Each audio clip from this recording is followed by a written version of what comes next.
Right. I mean, obviously, today is going to be futuristic and future forward, and I hope future fits because here's our one and only Chief Future Officer from Dentsu Creative US. Hello. Hi, Amy. Hi, hey Irina. Thanks for having me. How are you doing? I'm doing all right, looking forward to what's ahead for us as always. I mean, I was just about to ask you that question as the first one, like, what does the future hold and where's the magic ball? But that's kind of lame, so we're not doing that. Thank you. Bless you. I You're do very get that welcome. question a lot. I have another Yeah. lame one for you. Okay, so what I want to begin with is if you're explaining your job to a 10-year-old, how do you explain what you do? Hmm. Well, I would explain it as, an opportunity to kind of wake up every morning and really ask what's next. I think that that's exactly how I would start to describe it to a 10-year-old to say, you know what, those dreams that you maybe had overnight, how do you start to think about what that could actually do to relate to the business that we're actually in? So, more specifically, what is the version of Dentsu Creative that doesn't exist yet? And that's to me the best way to describe one, how I think, and also tied to, how do I actually then go out and build it?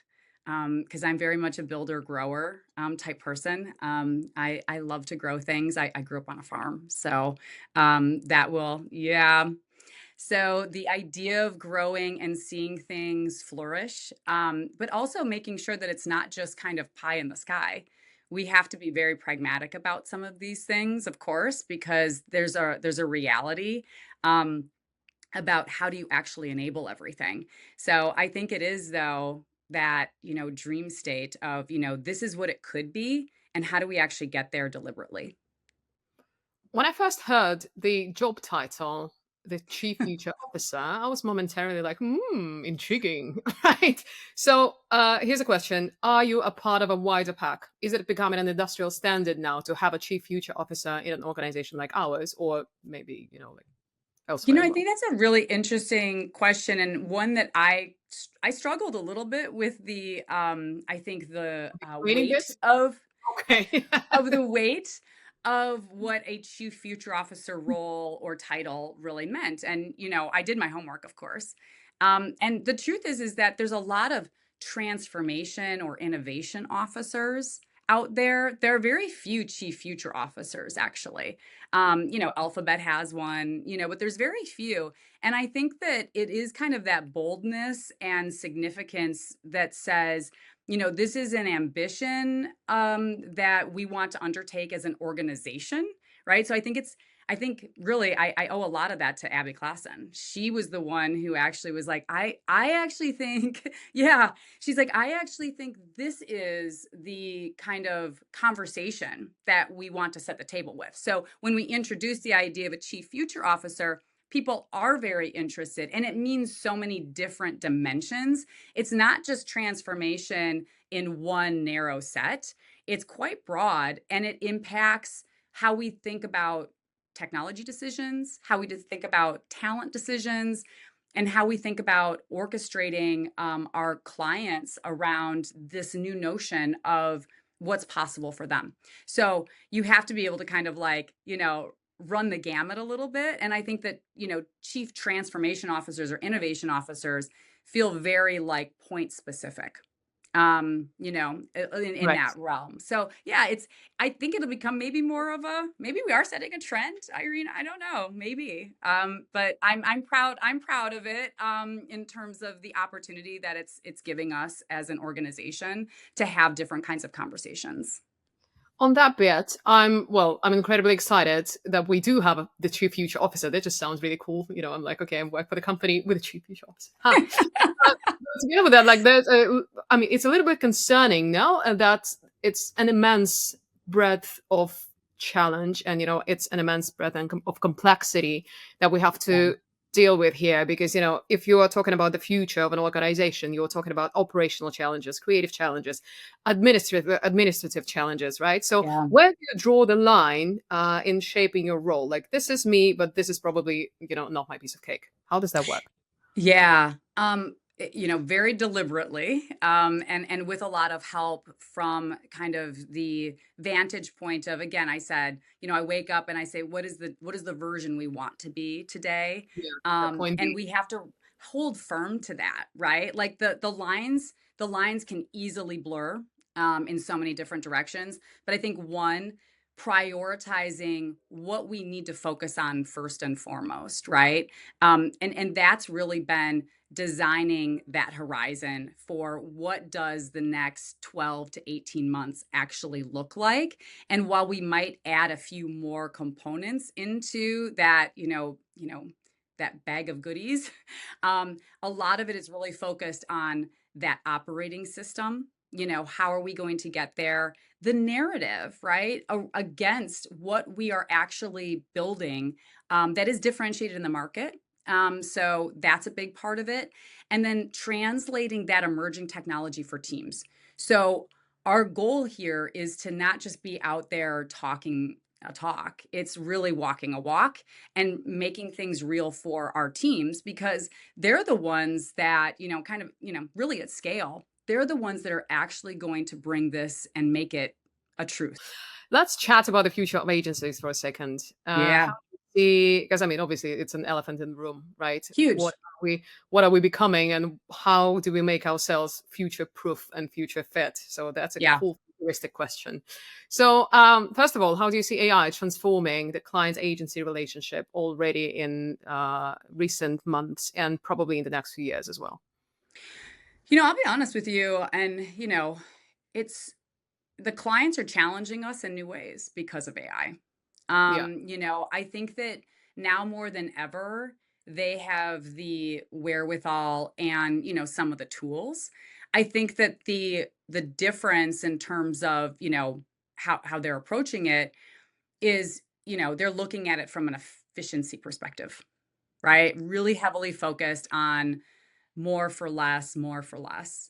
And I think that our perspective has to be, you should be getting more great, right? You should be getting more, more connections to your brand by making these changes. You should be allowing for your teams to catch their breath once in a while. Burnout is a real deal within our world, and I'm hoping that AI kind of helps prevent some of that burnout but still allowing us to get to that great state of, here's a new idea, here's a new way of imagining your business, and here's how you can connect to customers in a new way. So I do think that our value in all of this is still going to be the ability to think more broadly. Clients are really thinking, they really do live in, their world. And I think that for us, the opportunity is, profound in how we actually can disseminate for them the opportunity ahead of them, quantify it, be able to put a roadmap to it. We're not consultants, right? But we do play partially a consultative role. And I think that that's actually going to grow. And I think AI is also helping bring those two things together, creatively, consultatively. All of those are coming, at a finer point together. So, just out of curiosity, how would you define that great state? What's important there? The great state. The great Yeah. state where, a client can actually evaluate and measure the impact of AI within their business against their partners and against their other, agencies, for example. So I think for the longest time, agencies have been held to, this is how you perform. I think that the how agencies perform in conjunction with how internal teams function, I think that's actually a new measurement state. We actually look at it as, we call it change kinetics. And change kinetics for us is very much around that measurement of, is your own client teams, are you guys doing things that have actually impacted your own, teams burnout rates, meaning, is the productivity, is it actually going up, and is it more meaningful? Our cycle compression's down because that's kind of the mix we're talking about. We have to be able to measure that. And then of course we're still going to have the other measurement factors. Like, did we meet the click-through rates? Did we drive ROAS? Like, are all of those factors in there? Of course they are. But we have to start being additive to the way that we're measuring impact. So, in that state of greatness, let's imagine for a second happy people, not burned out, are spending hours on some routine tasks because we found really cool ways to implement AI, and like we are automating everything that should be automated. Uh, where, or rather, what will be the new differentiator for agencies in this AI era? If agency people have more time and more rigor and energy to do stuff, what should that stuff be?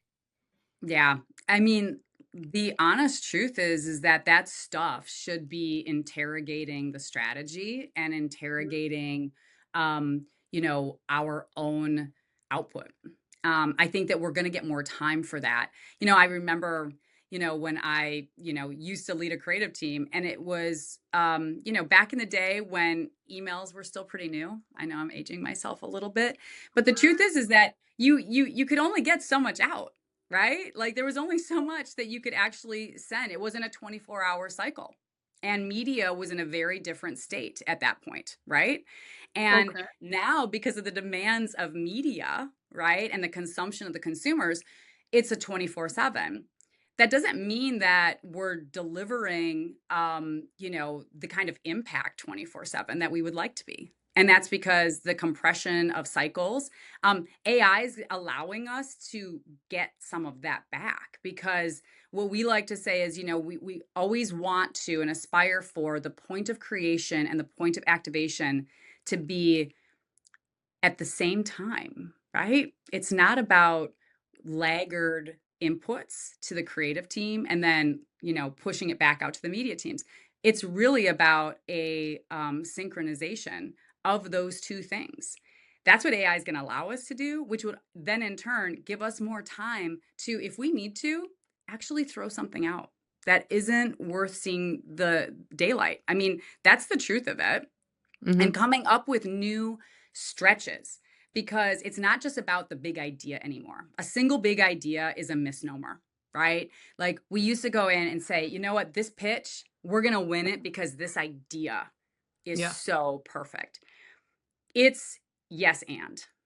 Now, you really need the yes, this big idea got my attention. It is what the brand, I believe, is going to represent best into the world. But you know what? That is the one owned moment, Hmm. right? That brands get, because then it becomes in total control and, in the past, quite chaotic, because consumers are now taking control of the conversation. And how are we keeping up with that conversation?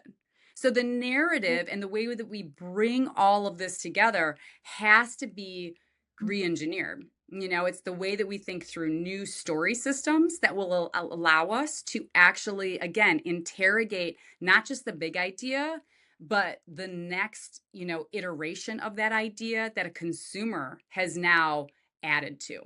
And I think that's kind of an exciting way to really look at the ecosystem and how we actually can create greatness in that sense. Because the brands, I think, have started to lose so much as you continue that proliferation of content in the ecosystem. They lose more and more of their voice because it starts to become taken over, right? Now they're just focused on delivering, like, well, here's the next price, here's the next service.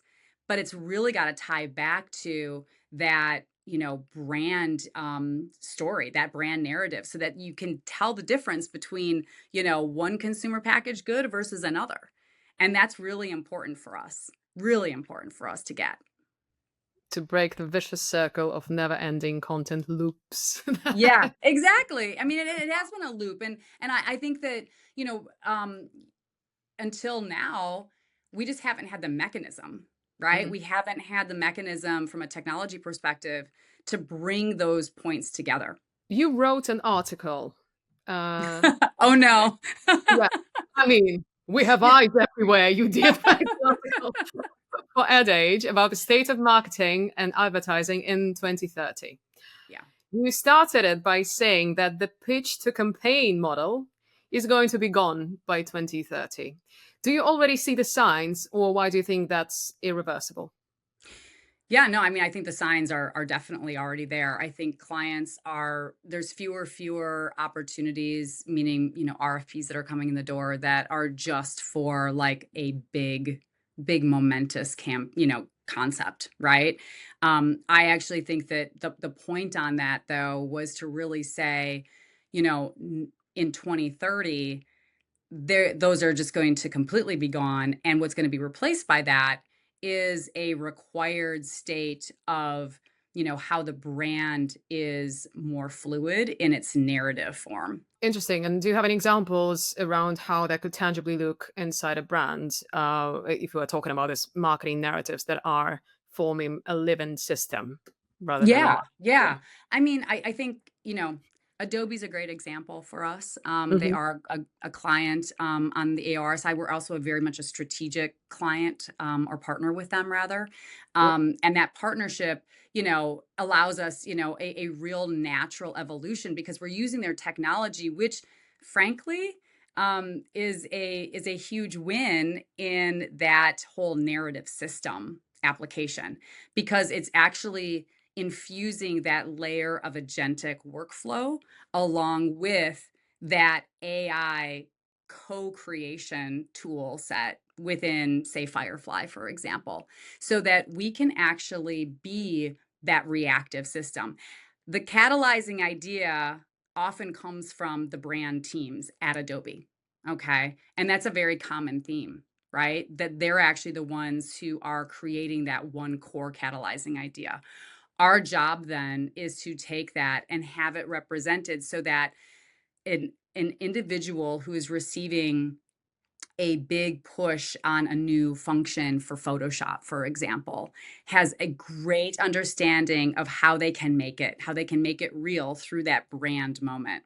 And then as we start to distribute that narrative, you might have other components. There might be a moment in time where all of a sudden it's their sponsorship with MLB is really hitting, but it's still tied to that one Photoshop brand connected moment, right? So there's still a way to map that to those moments. So we're not completely walking away as we get further away from the catalyzing idea. We're reinforcing it back into that system.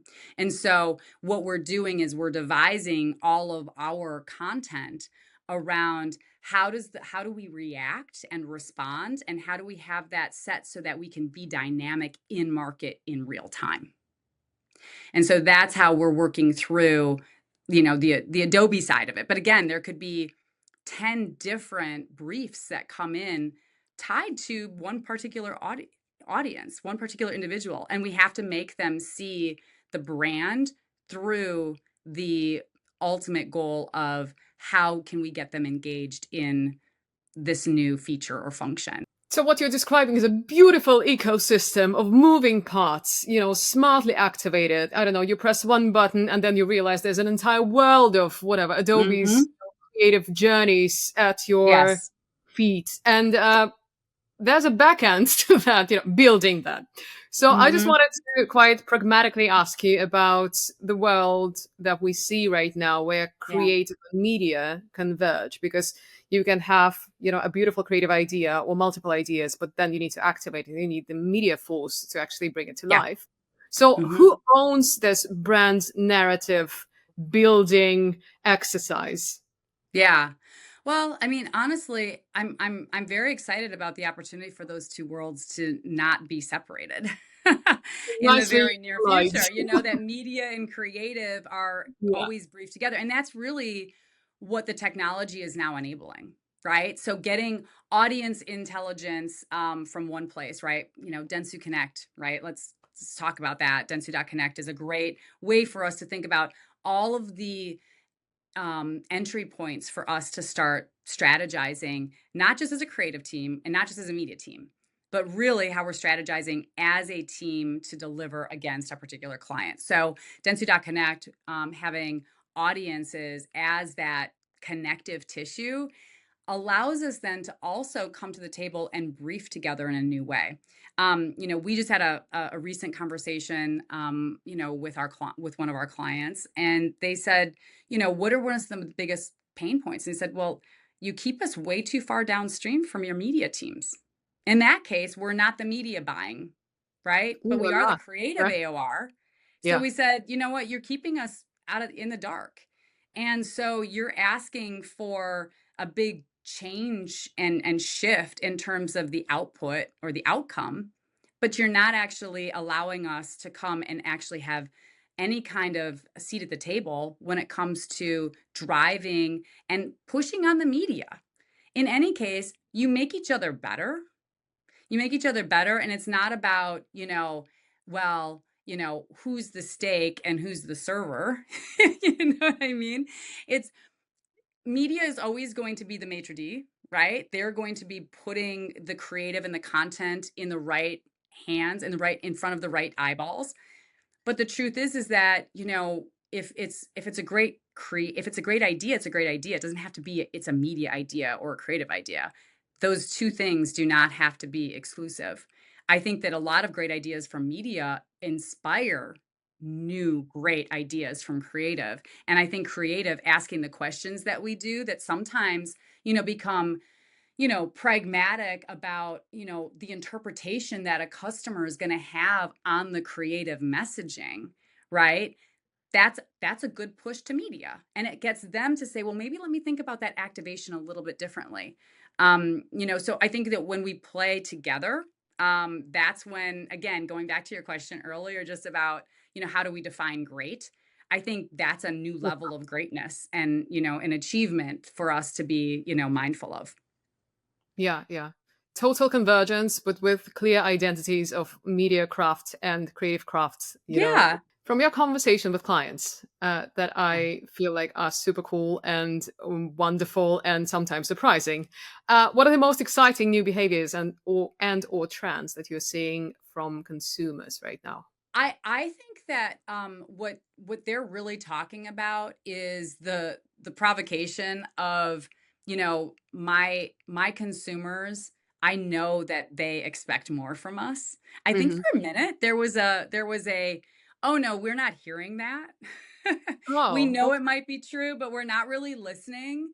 And I think now they are listening more acutely to the conversations to be able to actually identify more meaning for their Hmm. brands. Because I mean, like, listen, like the big thing for a lot of brands has been, what, we got an influencer, we got somebody to kind of Yep. represent our brand. And you've lost a lot of the what does that brand really mean? Because there's no other person kind of representing. There's no human, right? Outside of maybe an influencer that might be representing or a celebrity, right? And I think that big change of, what, celebrities don't work for our customers anymore either. They don't buy it. They don't think it's that believable. I think that has been a direct correlation to how they are really listening to their customers and bringing back more meaningful, tangible, in real life experiences. That's the other part. The new generation, does not want to just be put something up on a screen and expect that to give me any kind of sense of feeling, but like surprise and delight me, show up in real life where I might be. And that's got more meaning for me. So I think that's been a really interesting change for clients, and how they're listening to their customers more acutely. And I think it's also kind of taking a little bit of a page from, like, if you just look at what's happening from the founder universe out there right now too, founders having that representation and being that kind of CEO, right? That, you look at the Steve Jobses of the world, right? There's You don't see a lot of those anymore, right? And it's because in some cases they've just handed the torch. And I think that it's important for that torch to be, held and held high. And, I think in some ways customers are emboldening our clients again as well, which is really exciting for me because it's about taking a little bit more chance. It's about making a statement that, we're okay riding with. And I think that makes the world a little bit more exciting, and it also helps differentiate one brand from the other. This has been a pleasure. Thank you so much. Oh my gosh. Likewise to you. Ta-da. Thank you.